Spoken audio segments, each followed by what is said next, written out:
안녕하세요. 신바람 국어교실의 신바람입니다. 자, 오늘 배울 교재는 신사고 민교과서 1학년 1학기 5단원의 세 번째 소단원 언어란 무엇인가 라는 글을 배우도록 하겠습니다. 이렇게 해서 오늘 마지막 시간이 될 것 같습니다. 우리 1학기의 모든 글들을 다 배웠고요. 이제 마지막으로 언어란 무엇인가라는 설명문을 배우게 될 텐데요. 오늘은 언어의 여러 가지 특성과 그리고 언어의 여러 가지 기능, 그리고 언어의 기능과 표현의 관계에 대해서 배우는 시간을 갖도록 하겠습니다. 문법 단원이기 때문에 약간 딱딱할 수 있는데요. 우리가 이해해야 될 핵심 정보들만 이해한다면 더 쉽고 빠르고 정확하게 이해할 수 있으니 잘 따라와 주시길 부탁드립니다. 자, 그럼 바로 수업을 시작하도록 하겠습니다. 190쪽이고요. 오늘도 열심히 공부해 주시길 부탁드리면서 그럼 let it go! 자, 가문단입니다.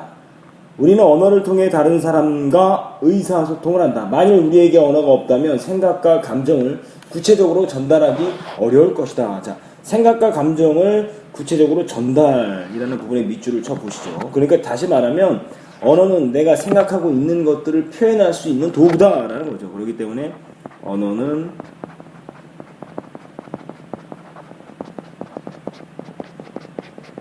표현의 도구다라는 것을 알 수 있습니다. 우리는 몸짓이나 눈짓, 그림 등으로도 생각이나 감정을 전달할 수 있지만 이러한 방법에는 한계가 있다. 이와 같이 언어는 우리의 삶에서 매우 중요하다. 언어를 보다 효과적으로 사용하기 위해서는 언어의 본질과 기능을 이해할 필요가 있다. 그래서 언어의 본질과 기능을 이해할 필요가 있다라고 했으니까요. 이제 앞으로 설명할 내용이죠. 이것이 설명 대상을 소개하고 있습니다. 크게 언어의 본질과 기능에 대해서 배우는 글이다라는 것을 알 수가 있습니다. 자, 그러면서 이제 중간 1부분의 언어의 본질부터 배워보도록 합니다. 자, 집이라는 대상을 언어로 표현하고 싶다면 집이라는 음성이나 집이라는 글자로 전달해야 한다. 여기서 집이 의미하는 바는 내용이고, 우리가 집 하면 머릿속에 떠오르는 이것이 바로 내용이 되겠죠. 집이라는 어떤 형식, 발음 형식 이런 것들이 합쳐져 있어야 그것이 뭐다? 언어다라는 거죠. 요거 내용과 형식의 결합이다라는 소리를 지금 하려고 합니다. 자, 계속 가보죠. 여기서 집이 의미하는 바는 내용이고, 집이 의미하는 바는 내용이고, 집이라는 말소리나 집이라는 글자는 형식이다. 이 부분요. 이걸 정리해보면 결국 언어는 내용과 형식으로 이루어져 있다라는 걸 알 수 있습니다. 언어는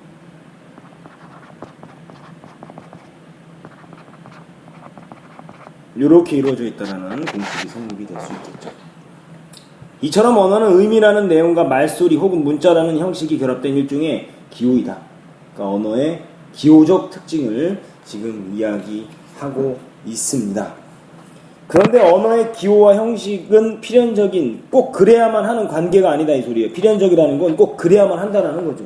저 집을 꼭 이렇게 우리가 말하는 것처럼 집이라고 할 필요는 없다라는 거예요. 왜냐면요, 중국에서는 지하라고 하고요, 영미권에서는 하우스라고 말하는 걸 보니까 이 내용, 집이라는 내용과 이 집, 지하, 하우스라는 것은 필연적이지가 않다라는 거죠. 필연적이지가 않고 내 필요에 의해서 내가 스스로 선택했다라는 말은 뭐냐? 그것을 바로 어려운 말로 뭐라 그러냐면 언어의 자의성이라고 말하는 겁니다. 정리해 보시죠. 기호의 형식과 내용은 필연적인 관계를 맺고 있지 않다. 이게 바로 언어의 자의성이다라는 거예요. 이러한 언어의 특성을 자의성이라고 한다. 예를 들어 집이라는 의미를 전달하기 위해서 우리말로는 집이라고 발음하지만 중국어로는 지하, 영어로는 하우스라고 발음한다라는 거. 첫 번째, 언어의 특징, 언어의 자의성, 그리고 기호성도 나왔어요. 우리 교재에서는 다루고 있지 않지만요, 언어의 구성, 이거 별표 쳐보세요. 내용과 형식의 결합이다. 일종의, 그래서 이게 뭐다? 기호적 특징을 갖고 있다. 그래서 언어의 기호성이라는 거예요. 언어의 본질 첫 번째, 언어의 자의성. 내용과 의미의 관계는 필연적이지 않다라는 거예요. 자의적인 관계를 갖고 있다. 스스로 선택했다라는 겁니다. 잘 기억해 두시길 바라고요. 191쪽으로 넘어가도록 하겠습니다. 언어가 자의성을 지녔다고 해서 개인이 언어의 형식과 내용의 관계를 마음대로 바꿀 수 있는 것은 아니다. 자의성을 지녔지만 내 마음대로 바꿀 수 없다는 거예요. 만일 어떤 사람이 교실을 교과서로, 공부하다를 먹다로 바꾸어 사용한다면 의사소통이 원활하게 이루어질 수 있겠는가? 교실을 교과서, 옆에 이제 만화가 나오죠? 우리 시험이니까, 곧 시험이니까 우리 교과서에서 열심히 먹자? 이게 의사소통이 안 되잖아요. 그래서 이처럼 언어는 어떤 의미를 말소리로 나타내자는 사회적 약속이기 때문에 한 개인이 그 관계를 한 개인이 함부로 바꿀 수 없다. 이게 바로 언어의 사회성이라는 특징입니다. 자, 다음으로 언어의 또 다른 특성은 역사성이 있다. 역사성. 만약 우리가 조선시대로 돌아가서 그 시대 사람들과 만나 이야기를 나누면 그들의 말을 이해하기 쉽지 않을 것이다. 반대로 조선시대의 사람들도 우리의 말을 이해하기 어려울 것이다. 왜냐하면 시간의 흐름에 따라 언어의 모습이 의미가 변하거나 새로운 말이 생겨나거나 있던 말이 없어지기도 하기 때문이다. 그러니까 역사성 하면 떠올라야 되는 말이 뭐냐면요. 언어는 생성, 새롭게 만들어지고 없던 말이 생겨나고 발전, 변하거나 있던 말이 없어지기도 한다. 소멸의 단계를 거친다라는 거예요. 그래서 언어는 시대에 따라서 모습이나 의미가 변하거나 새로운 말이 생기거나 있던 말이 없어지기도 한다라는 말이 이게 바로 언어의 역사성이다라는 걸 기억해 두시길 바랍니다. 옛날에는요, 우리가 지금 산이라고 하는 것은 뇌라고 이야기했고요. 어리다라는 말은요, 예전에는 어리석다라는 말로 쓰였는데 지금은 나이가 적다라는 말로 쓰이고 있고요. 예전에는 컴퓨터라는 게 없어서 새롭게 생겨났죠. 자, 예를 들어 산과 나무를 옛날에는 나무라고 했고 백천은 온즈문이라는 말로 사용했어요. 이런 거 쓰지 않죠. 또 오늘날엔 나이가 적다라는 의미를 사용하는 어리다는 옛날에는 어리석다라는 의미로 사용했다. 그리고 컴퓨터나 자동차와 같은 말은 과거에는 없었는데 새로운 대상이 나타남에 따라 새로 생겨났다라는 거예요. 다시 말하면 이 산, 나무 이런 말들 즈문이라고 했다. 요거는 뭐예요? 지금 모습이 변하거나 없어진 거예요. 시간의 흐름에 따라 말이 없어지거나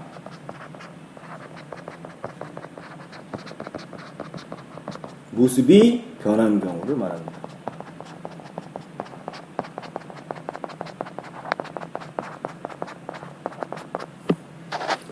또 이런 경우는 어떻습니까? 오늘날 나이가 적다라는 의미로 사용하는 어리다는 옛날에는 어리석다라는 의미로 사용했다라는 것은 지금 의미가 어떻게 된 경우? 변한 경우가 됩니다.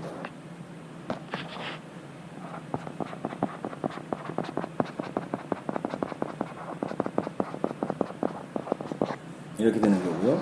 또 그리고 컴퓨터나 자동차와 같은 말은 과거에는 없었는데 새로운 대상이 생겨남에 따라 새로 생겨났다. 요거는 어떻게 되는 거다? 이런 경우는 새로운 말이 생긴 경우죠.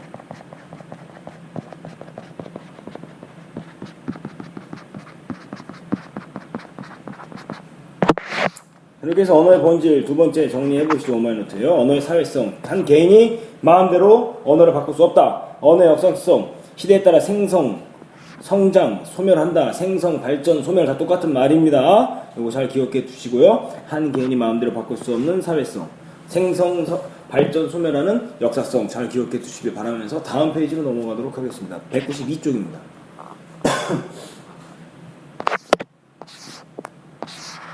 자, 그리고 언어는 일정한 규칙에 따라 조직되고 운용된다. 이러한 언어적 특성을 규칙성이라고 한다.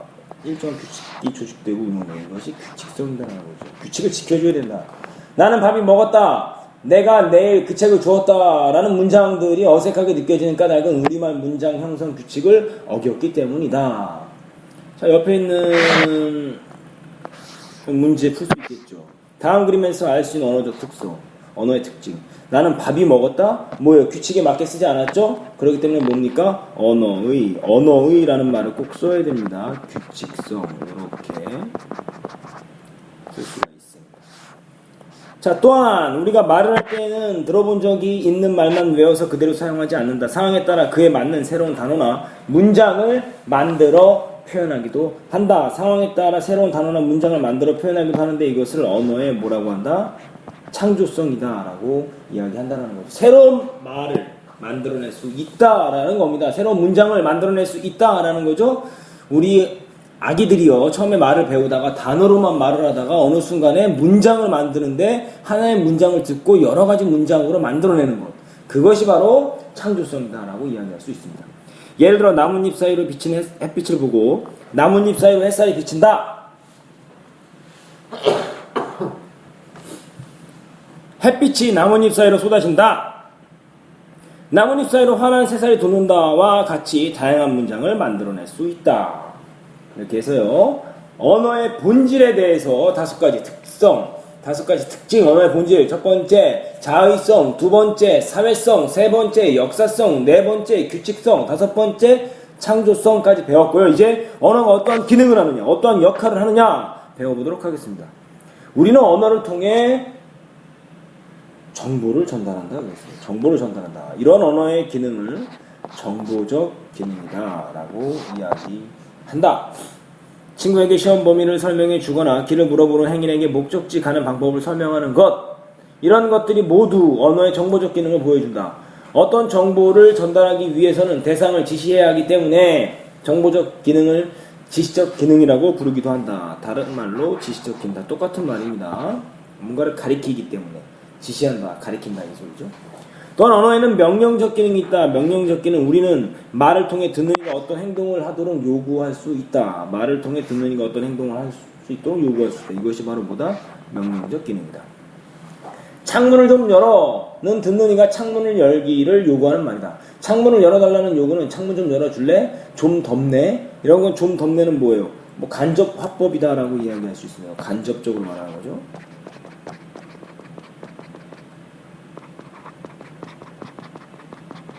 이렇게 표현하는데요.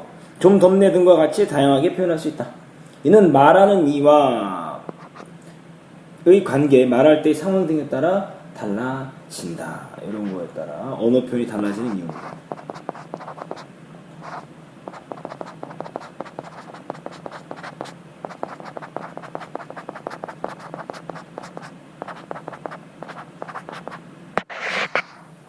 동생한테 말할 때랑 할아버지한테 말할 때는 이야기가 다르죠.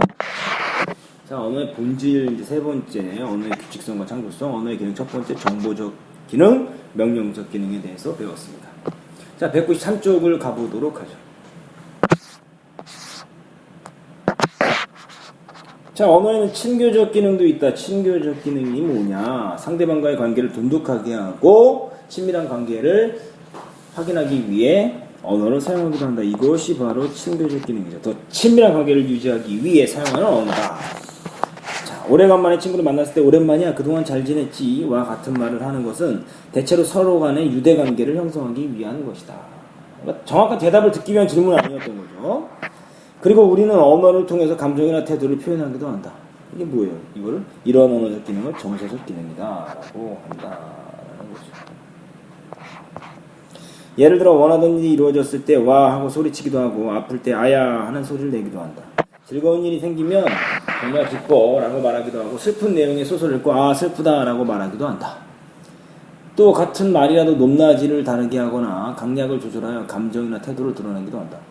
반언어적 표현이다라는 건 뭐냐면 언어의 강약이나 억양을 통해서 말하는 감정이나 태도를 드러내기도 한다라는 거죠. 이러한 언어적 기능은 하나의 표현에 반드시 한 가지씩 담기는 것은 아니다. 도서관에는 정말 좋은 책이 많이 있어요 라는 말은 정보를 전달하는 기능도 있지만, 상황에 따라서는 책을 많이 읽으라는 명령적 기능을 담을 수도 있다. 그러므로 상대방의 말이 어떤 기능을 담고 있는지 정확하게 판단해야 원활한 의사소통을 할 수 있다. 자, 정보를 전달하는 기능, 이 말에는 정보를 전달하는 기능도 있고 명령적 기능도 있다. 책을 많이 읽으라는 명령적 기능도 있다라는 겁니다. 이런 의미도 있고 이런 의미도 있다라는 거죠. 이것을 해석할 때 이렇게 해석할 수도 있고요. 두 번째 해석으로도 할 수가 있다라는 것 기억해 두시길 바랍니다. 자, 이렇게 함으로써 여러분들이 정확하게 이제 공부를 하는데 도움이 되고요. 그리고 지금 한 가지 말이 한 가지 의미만 담고 있는 것은 아니다라는 것을 기억해 두시길 바랍니다. 그러므로 상대방이 어떠한 기능을 담고 있는지 정확하게 판단해야 원활한 의사소통을 할 수 있다라고 이야기를 한 것입니다. 자, 지금까지 살펴본 바와 같이 인간은 언어를 통해 서로 의사소통하며 다양한 생각과 감정을 공유하고 지식을 축적하여 문화를 발전시켜 왔다. 따라서 언어가 의사소통의 도구일 뿐만 아니라 인간의 삶과 문화를 더 가치 있게 만든다는 것을 깨닫고 바람직한 언어 생활을 할 수 있도록 노력해야 한다라는 거죠. 언어는 그만큼 어떻다? 중요하다라는 겁니다. 그래서요, 오늘 이렇게 글을 정리해볼까요? 오마이노트 정리할 내용, 언어의 기능, 친교적 기능과 정서적 기능에 대해서 배웠습니다. 언어의 효용, 의사소통의 도구뿐만이 아니라 생각과 감정을 공유하고 지식 축적과 문화 발전에 이바지한다라는 거죠. 그렇기 때문에 인간의 삶과 문화를 가치 있게 만들었다라는 게 바로 여기 나와 있죠. 인간은 언어를 통해 의사소통을 하고 생각과 감정을 공유하고 지식을 축적하여 문화를 발전시켜 왔다라는 거죠. 이게 언어의 뭐라고요? 효용이라고. 언어의 가치. 예, 그래서 오늘 배운 부분은 이제 앞으로 가서 한번 정리를 해보도록 하겠습니다. 우리 교재 189쪽으로 가시도록 하겠습니다. 189쪽 펼쳐주시길 바랍니다. 자, 언어의 본질에서 5가지. 자의성, 그리고 사회성, 그리고 역사성, 그리고 창조성, 그리고 옆으로 가시면 이제 규칙성이 있었는데요. 이것은 여기 있는 걸로 정리하지 마시고요. 아까 우리 교재 밑에 보면 나와서 선생님과 함께 정리했었던 핵심만 쏙을 통해서 정리해 두시길 바랍니다. 여기 너무 간단하게 나와 있어서요. 요거는 오마이노트 정리해 주십시오. 언어의 기능, 여기 있는 걸 정리하세요. 정보적 기능, 명령적 기능, 친교적 기능, 정서적 기능. 요거 기억해 주세요. 언어의 기능과 표현과의 관계. 요것도 정리해 두세요. 상황에 따라 다른, 그리고 2가지 이상의 의미를 담고 있다. 도서관은 좋은 책이 많이 있어요. 도서관을 소개할 때는 정보적 기능, 책을 거의 읽지 않는 사람에게 책을 읽으라고 말할 때는 명령적 기능이 있다라는 것을 기억해 두시기 바랍니다. 한 학기 동안 저와 함께 공부해 주셔서 감사하고요. 이제 여러분들 배운 부분을요, 오마이노트에 잘 정리하시고 관련 문제 풀어보시는 것이 숙제입니다. 그리고 계속해서 글을 읽고 반복적으로 학습하는 것이 여러분들이 국어 성적을 올리는데 많은 도움이 되지 않을까 생각합니다. 자, 그래서요, 오늘도 열심히 공부해 주신 여러분께 박수를 좀 보내드립니다. 앞으로도 계속해서 선생님과 열심히 공부해 주시길 부탁드리고요. 기말고사에 좋은 성적을 받기를 선생님도 함께 기도하겠습니다. 자, 오늘도 함께 해주셔서 감사합니다. 그럼 다음 시간에 다시 만나요. 소년이여 야망을 가져라.